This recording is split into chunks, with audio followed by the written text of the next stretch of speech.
नमस्कार, आप देख रहे हैं न्यूज 18 राजस्थान। आपके साथ मैं हूं आसिफ खान। सबसे पहले बात बाड़मेर में बेखौफ बदमाशों की, जहां दिन दहाड़े बैंक में लूट की वारदात को अंजाम दिया गया। स्क्रीन पर आप देख सकते हैं कैसे तीन बदमाश बंदूक की नोक पर बैंक में घुसते हैं। बताया जा रहा है कि बदमाशों ने कैशियर की कनपट्टी पर बंदूक रखकर करीब 6 लाख रुपए लूट लिए। लूट की पूरी वारदात सीसीटीवी में कैद हो गई। घटना की जानकारी मिलते ही मौके पर पहुंची पुलिस ने जांच पड़ताल शुरू कर दी। पुलिस ने आसपास के इलाकों में नाकेबंदी करवाई।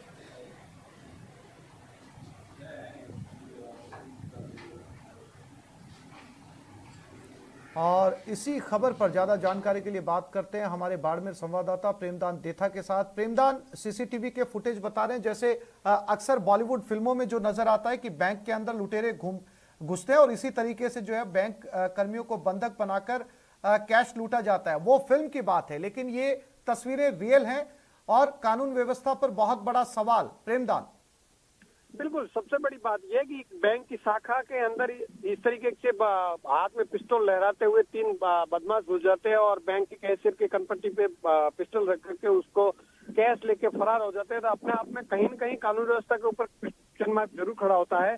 लेकिन इस घटना में सबसे बड़ी जो लापरवाही सामने आ रही है उसमें कहीं न कहीं बैंक के अंदर जो गार्ड होना चाहिए वो भी नहीं था, क्योंकि गार्ड बंदूकधारी होता है। तो ऐसे में वो सामने कैसे अंदर घुस गई, ये अपने आप में बड़े सवाल है जो बैंक की सुरक्षा व्यवस्था पे खड़े होते हैं। उसके बाद में जैसे ही घटना की जानकारी पुलिस को मिलती है उसके बाद में पूरे जिले भर के अंदर नाकाबंदी करवा दी गई है। आरोपियों की तलाश जारी है, लेकिन अभी तक आरोपियों को किसी तरीके का सुराग नहीं लगा। लेकिन जो मौके पे अंदर जो काम करने वाले जो लोग पैसे लेने के लिए थे उन लोगों को भी इन्होंने धमका के जिस तरीके के फिल्मी स्टाइल में उनके हाथ खड़े करवा कर ये बैंक लूट के लेके गए, ये अपने आप में बहुत ही जिले के लिए बड़ी शर्मनाक और बड़ी घटना है। जी आसिफ।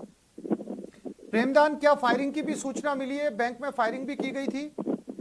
देखिए, अभी तक फायरिंग की सूचना नहीं है। उन्होंने अपनी पिस्टल लहराते हुए लोगों को डराया धमकाया, इसकी वजह से ये पूरी घटना हुई है। लेकिन क्योंकि पुलिस मौके पे पहुंची है, पुलिस ने इस पूरी घटना की जानकारी के बाद में पूरे जिले भर के अंदर अलर्ट और नाकेबंदी करवा दी है। तो अपने आप में अभी तक की ये सूचना नहीं है कि उन्होंने किसी तरह की फायरिंग की है। लेकिन बैंक का जो कैश था करीब 5.5 लाख से ऊपर 5,84,000 इस तरीके की रकम सामने आ रही है। तो इसको लेके वो फरार हो गए हैं। पुलिस इस पूरे मामले की पड़ताल में जुटी है और नाकेबंदी करवा के आरोपियों की तलाश जारी है। जी आसिफ। प्रेमदान, इस तरह की लूट में अक्सर एक मामला जो है वो सामने आता है। पुलिस भी हमेशा मुखबिर की सूचना के आधार पर बताती है कि अंदर का कोई खबरी हो सकता है। इस एंगल पर पुलिस जांच कर रही है, क्योंकि जब से बैंक में लूट हुई है पुलिस के हाथ अब तक खाली है। क्या इस सिरे पर भी तफ्तीश की जा रही है? पुलिस का जो जांच का इश्यू है वो हर एंगल पे जांच करेगी। सबसे बड़ी बात यह है कि बैंक के अंदर केस कम था, अन्यथा ये बड़ी वारदात होती। हालांकि बैंक कैशियर के पास में केस ही 5.5 लाख से ऊपर का था, तो उतना ही पैसे लेके गए। तो क्योंकि बैंक के अंदर है तो स्ट्रांग रूम के अंदर भी पैसे रहते हैं, तो बहुत बड़ी राशि ये लूटी जा सकती थी। लेकिन कम राशि है तो कहीं न कहीं अंदर से उनको सुराग था, उसकी वजह से इन्होंने हाथ जो मारा वो कैशियर के काउंटर पे ही मारा और कैशियर के कनपट्टी पे पिस्टल रख के वहां से ही लेके फरार, क्योंकि 1-2 मिनट के अंदर की वारदात को अंजाम दिया और 2 मिनट में कैश लेके वो मौके से फरार हो गए। तो मामला अपने आप में संदिग्ध है। कहीं न कहीं बैंक के कर्मचारियों से भी पूछताछ होगी। जी आसिफ। जी प्रेमदान, जानकारी के लिए आपका धन्यवाद। और सीधा चलते हैं, रीट के बोर्ड अध्यक्ष इस समय लाइव हैं, सुनते हैं क्या कह रहे हैं। परीक्षा नहीं दी, चाहे नीट की परीक्षा हो या जेईई की परीक्षा हो, परीक्षा के उपरांत विद्यार्थियों में प्रश्नों को लेकर सदैव असंतोष व भय का माहौल रहता है। ऐसा पूर्व की रीट परीक्षाओं में भी हुआ, परंतु आप में से किसी ने रीट परीक्षा 2021 के प्रश्न पत्रों की शिकायत को लेकर समाचार नहीं पढ़ा होगा। यह भी इस परीक्षा की पारदर्शिता, शुचिता व मेहनत करने का मापदंड है। भाजपा के एक सांसद महोदय ने रीट प्रश्न पत्रों को लीक होने और उसका दायित्व बोर्ड की गोपनीय शाखा के सिर मंडा। यहाँ यह स्पष्ट करना चाहूँगा, बोर्ड ने दिनांक 23 सितंबर को सारे प्रश्न पत्र जिला स्तर पर गठित जिला परीक्षा संचालन समिति, जिसके अध्यक्ष जिला कलेक्टर होते हैं, को भली भांति सौंप दिए तथा जिन्हें जिला प्रशासन ने जिला कोषागार, पुलिस थानों और उपखंड कार्यालय में भारी सशस्त्र गार्ड के साये में रखा। 26 सितंबर को परीक्षा आयोजन तिथि को प्रातःकाल 6 बजे से सशस्त्र पुलिस सुरक्षा गार्ड के साथ राज्य में रीट परीक्षा के लिए गठित 3,993 परीक्षा केंद्रों के लिए रवाना किया। रीट कंट्रोल रूम को इस समय तक पूरे राज्य में कहीं भी प्रश्न पत्रों के खुलने, लीक होने की सूचना प्राप्त नहीं हुई। इसी तरह जिस उत्तर तालिका के बोर्ड के गोपनीय शाखा से लीक होने की बात सांसद महोदय द्वारा कही जा रही है, वह उत्तर तालिका आज दिनांक तक कहीं भी मुद्रण हेतु प्रेषित नहीं की गई, न ही ये उत्तर तालिकाएं मुद्रित होती है। मूल उत्तर तालिका बोर्ड के लॉकर में आज तक सुरक्षित है और उसकी सुरक्षा का जिम्मा केवल मेरा है, न कि बोर्ड में किसी गोपनीय कार्यकर्ता का है। ये उत्तर तालिका विभिन्न विषय विशेषज्ञों से बनाकर लिफाफे में सील्ड कर स्वयं के परीक्षक के हस्ताक्षर कर बोर्ड को सौंपी जाती है। यहाँ मैं ये बताना चाहूँगा कि बोर्ड परीक्षा प्रश्न पत्र से लेकर बोर्ड द्वारा आयोजित यथा रीट, एनटीएससी, बोर्ड की परीक्षाएं इत्यादि का संपूर्ण गोपनीय कार्य मेरे मार्गदर्शन में किया जाता है। यह कहना कदापि सही नहीं है कि रीट की अधिकृत उत्तर तालिका मोबाइल पर वायरल हुई। बहुत ही सरल है किसी पर आक्षेप लगाना, परंतु जो लोग व्यवस्थाओं से जुड़कर किसी बड़े आयोजन को मूर्त रूप देते हैं और इससे प्रदेश या संस्था का इकबाल बुलंद करते हैं, उसकी हौसला अफजाई करने के बजाय उन्हें आरोपित करना कहाँ तक उचित है। मैं इसका निर्णय आप सभी पे और प्रदेश की जनता पर सौंपता हूँ। मैं आपको आज इस अवसर पर प्रश्न पत्र भी दिखाना चाहता हूँ कैसे पैक होते हैं, जिससे आपको आभास होगा। ये कहते हैं कि प्रश्न पत्र खुले चले गए, खुले कैसे, मैं आपको दिखाता हूँ कि केवल माध्यमिक शिक्षा बोर्ड के ही प्रश्न पत्र इस तरीके से पैक होते हैं। इवन क्लास 10, 12 के भी ऐसे होते हैं। यह इजाद हमने नहीं की है, मेरे जैसे कई चेयरमैन आए पहले, और डे बाय डे परीक्षा में सुधार होता है। उसी क्रम में पुराने चेयरमैन से कई वर्षों से ऐसे चल रहे हैं। आप देखिए प्रश्न पत्र की 12 बुकलेट होती है। मैं इसलिए दिखाने आया हूँ कि जनता को सब पता लगे दूध का दूध। इसमें 12 बुकलेट होती है, जैसे 4 टाइप की होती है, A, B, C, D। इस बार सीएम अशोक गहलोत ने यूपी के लखीमपुर खीरी की घटना के बाद विपक्ष के खिलाफ सख्ती को दुर्भाग्यपूर्ण करार दिया। सीएम गहलोत ने कहा कि किसानों के साथ ज्यादती के बाद यूपी सरकार अपनी गलती छुपाने के लिए विपक्षी नेताओं को वहां जाने से रोक रही है। सीएम ने रीट में हुई धांधली के आरोपों, प्रशासन गांव संग अभियान के दौरान पटवारियों की हड़ताल पर भी अपनी बेबाक राय रखी है। एनडीए गवर्नमेंट बनी है तब से मैं देख रहा हूं कि पूरे देश के अंदर भी जहाँ सरकार बीजेपी की है वहाँ पे भी, और विशेष रूप से यूपी के अंदर तानाशाही प्रवृत्ति से ही सारे फैसले हो रहे हैं और व्यवहार हो रहा है। क्योंकि घटना होना एक बात है, घटना की निष्पक्ष जांच हो, अपराधियों को सजा मिले, ये विश्वास सरकार को दिलाना पड़ता है। परंतु कोई घटना दुर्घटना हो तो मैंने कभी देखा नहीं कि आप विपक्ष को रोक रहे हो। अगर विपक्षी पार्टी जाएगी, बातचीत करेगी और अपनी टिप्पणी प्रस्तुत करेगी पब्लिक के सामने, तो पब्लिक का विश्वास जमता है कि हो सकता है सरकार दबाव में आकर के हमें न्याय नहीं दिलाए, परंतु विपक्ष आ गया है, उन्होंने अपनी बात कही है, इसका मतलब वो हमारे लिए संघर्ष करेगा, हमें न्याय मिलेगा। उससे शांति स्थापित करने में सहयोग मिलता है सरकार को भी, और आम जनता को लगता है कि नहीं अब न्याय मिल के रहेगा। तो ये मेरी समझ के परे हैं कि किस प्रकार यूपी की पुलिस और यूपी का प्रशासन, यूपी की सरकार ये बार बार क्यों रोकती है। कभी नोएडा पे रोकती है, कभी लखीमपुर खीरी जाने रोकती है। तो मैं लगातार देख रहा हूँ कि ये डिटेन कर लेते हैं, अरेस्ट करने की बात करते हैं। इसी जरूरत नहीं होनी चाहिए। राजस्थान में जब कभी कोई घटना हुई है तो हमने कभी किसी को नहीं रोका, जाओ अपनी बात कहो, और उसकी भावना जब आएगी, और हो सकता है कि विपक्ष के जाने से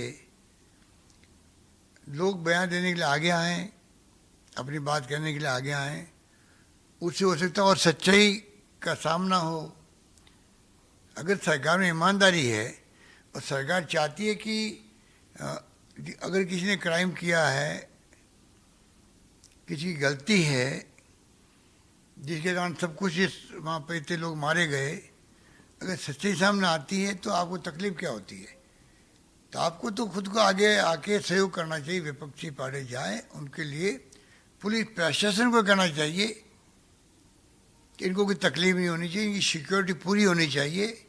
कि अब ऐसी स्थिति आती है कि विपक्ष जाता है तो एक गुट जो है वो बदतमीजी में उतर जाता है। तो सरकार की ड्यूटी है कि आप कहो पुलिस प्रशासन को, जो विपक्षी पार्टियां आ रही हैं, उनके नेता आ रहे हैं, पूरा उनको प्रोटेक्शन होना चाहिए। वो जाएं और जो पीड़ित परिवार है उनसे मिलें, गांव वालों से मिलें। ये अप्रोच मैं समझता हूँ कि लोकतंत्र में वाजिब अप्रोच है। और मैं इसको कंडेम करता हूँ। इस प्रकार से जो रोका गया प्रियंका जी को और मिस्टर बघेल साहब जो हमारे मुख्यमंत्री हैं, इंचार्ज है यूपी का भी, उनको भी, अन्य नेताओं को भी, ये अच्छी परंपरा नहीं है और इसका जवाब जनता देगी समय आने पर। सर, वही राजस्थान में आप लोगों ने बहुत अच्छा प्रयास करा, आप खुद मॉनिटर कर रहे थे रीट की परीक्षा को लेकर, लेकिन इसको लेकर विपक्ष ने भी कई सवाल खड़े कर दिए। क्या कुछ कहेंगे रीट के एग्जाम को लेकर? देखिए, रीट की परीक्षा में जो कुछ माहौल बना राजस्थान के अंदर, और राजस्थान वासियों ने, प्रदेशवासियों ने जिस तरीके से आगे बढ़ कर के एक इतिहास बनाया कि जो हमारे नौजवान साथी हैं कोरोना की मार झेल चुके हैं, पूरा प्रदेशवासी झेल चुके हैं। कोरोना के वक्त में भी आप देखा होगा, कोई भूखा नहीं सोए हमने कहा था, तो लोगों ने, एनजीओ ने, एक्टिविस्ट ने, धर्मगुरुओं ने, सभी पार्टियों लोगों ने मिलकर कोई कमी नहीं की सेवा करने के लिए। हमने अप्रिशिएट किया सबको। अभी भी हमने आह्वान किया कि बार बार बीजेपी का राज हो चाहे कांग्रेस राज हो, पेपर आउट होने की खबरें आती रहती है। हमने इस बार कड़ाई बरती ज़्यादा ही, हम बर्खास्त कर देंगे नौकरी से, स्कूलों की मान्यता समाप्त कर देंगे, कार्रवाई करेंगे। और साथ में क्योंकि करीब 15, 16, 17 लाख छात्र और नौजवान बेरोजगार थे, उनके लिए आह्वान किया कि कहाँ तो रुकेंगे, एक दिन पहले जाना पड़ता है, कहाँ रुकेंगे, कहाँ खाना खाएंगे। आह्वान करने मात्र से पब्लिक ने, एनजीओ ने, एक्टिविस्ट ने, जनप्रतिनिधियों ने पलक पावड़े बिछा दिए उनके लिए, चाहे वो यूपी के आए हों, चाहे मध्य प्रदेश के आए हों, चाहे और किसी राज्य के लोग आए हों। और जिस प्रकार से उनके खाने पीने की व्यवस्था करी, राम रसोड़े खोल दिए खिलाने के लिए, उनको गर्म भोजन पैकेट बना दिए उनके लिए। ऐसा मैं समझता हूँ कभी आज तक कभी नहीं हुआ राजस्थान में और देश में कहीं नहीं हुआ। ये नई परंपरा एक प्रकार से राजस्थान की जो महान परंपरा रही है उसी का एक रूप था ये, जो देखने को मिला। ये हमारे विपक्ष के साथियों को पश्च नहीं रहा है, क्योंकि जिस प्रकार जिंदाबाद के नारे लगाए उन लोगों ने वहाँ पर, सरकार के और समाज सेवियों के, एक्टिविस्टों के, सबके, वो डाइजेस्ट नहीं हो रहा। इसलिए कुछ लोग ऐसे हैं समाज के अंदर, वो इसको भड़का रहे हैं। दूसरा क्या है कि नौकरी लगेगी 33,000, तो बहुत बड़ी एक मैं समझता हूँ कि बड़ी संख्या में हमने एक अवसर दिया। उनको लगता है कि ये 33,000 नौकरी लगेगी तो बाकी को लगेगी नहीं, तो भड़काने में आसानी हो जाती है। अच्छा, आजकल पेपर ऐसे आते हैं वो है हमारी सीट से, उसी वक्त बच्चे को मालूम पड़ जाता है, बेरोजगार को, कि भाई मैं पास होऊंगा या फेल होऊंगा। तो जो मालूम है कि भाई अगर मेरा नंबर नहीं आने की संभावना है और ऐसी स्थिति बन गई कि मैं पास नहीं हो पाऊंगा, ऐसे लोगों का भड़का हो कि पेपर तो आउट हो गए थे, तो आप कितनी भीड़ इकट्ठी कर लो, उनको भड़काने का काम कर लो, ये अच्छी परंपरा नहीं है। इससे तो अगर भर्ती रुक गई साल भर 2 साल, फिर कोई कोर्ट में चला गया, फिर हाई कोर्ट, फिर सुप्रीम कोर्ट तक जाओ, पहले भी गए, हमें तो कई सुप्रीम कोर्ट से केस विड्रॉ करना पड़ा है। तो ये अगर परंपरा रही तो मैं समझता हूँ कि आगे बढ़ते कैसे होगी।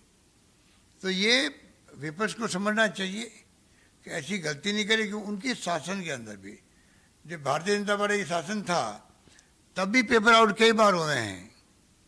हमने तो बहुत बड़ी अच्छे ढंग से मैनेज किया पूरे इस प्रोसेस को। तो ये जो कुछ वो लोग हो गए, कुछ लोग ऐसे लोग हो गए नेता लोग बनने के लिए, नेता बने हुए हैं, वो कई अफवाह चला रहे हैं। सच्चाई लाओ सामने, हमारे सामने लाओ, सच्चाई एसओजी को दो।